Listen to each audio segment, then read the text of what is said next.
to talk about another retreating pattern. We've already talked about in a previous video what we call a hip turn, which is a way for me to link a skill of facing forward and then maybe turning and shuffling, lateral run, or turning and sprinting. We link that together with a hip turn, which we already talked about in a previous video, so make sure you check that out. Now let's talk about the back pedal.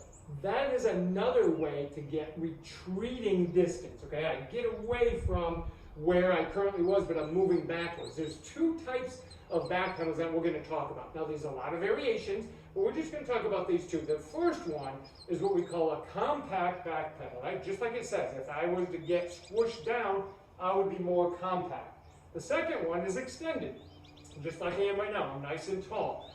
The second one, the extended one, is greater for speed, getting backwards faster, but it's less mobile. In other words, I can't change directions and go off on an angle or back to the direction I came from as quickly as I can in the compact. But the compact isn't nearly as fast as the extended. So let's talk about the compact first.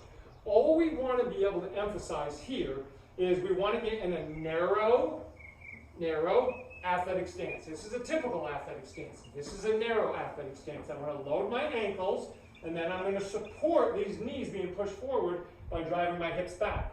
Now, all we want to be able to do on a compact back pedal is we want to be able to use our quadriceps, our strong muscles right here, and we want to be able to push and then be able to separate our legs and step back. The key to the compact back pedal is we can't step high, okay, and we can't step long, because if we do either one, we're going to lose control and we're not going to have as much speed or balance. So what we're going to try to do is we're going to push about half distance, get to the ball of our foot, but this front leg is pushing me over it. As it's pushing me over it, just like a shuffle, right? Front leg pushes, back leg pulls. The back leg will start pulling me, and then I repeat that on the next one. So it looks like this. We push. Notice I don't reach very far. I stay compact. I never change my angle of my shoulders. Okay, I always stay with my nose over my toes. Really good cue for athletes, right? Nose over toes. And then I just push. My arm gait is very short and shallow as well, because my stride is very short and shallow. Okay, so I just kind of chop and I push back. So that's the compact.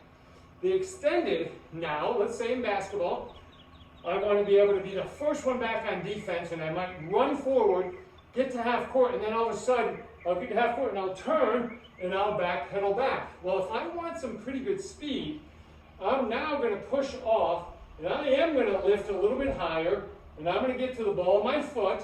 And as I get to the ball of my foot with momentum from the front leg pushing me, I'm going to bring this leg up a little higher, and then I'm going to step again. So it's going to look something like this. Notice my difference in the foot recovery from here. It's going to be much higher because I need to get the leg through faster, which gives me more speed. Here's the critical one on both the compact and the extended. I have this vertical axis running down my body, from my ear to my ankle. I want my ear part of this axis to stay in front of the ankle part of the axis. So I'm going to break this vertical gravitational pull by getting in front of it. That way, when I push, I never get in a position where I start to lose my balance and I fall backwards, okay? Quick summary.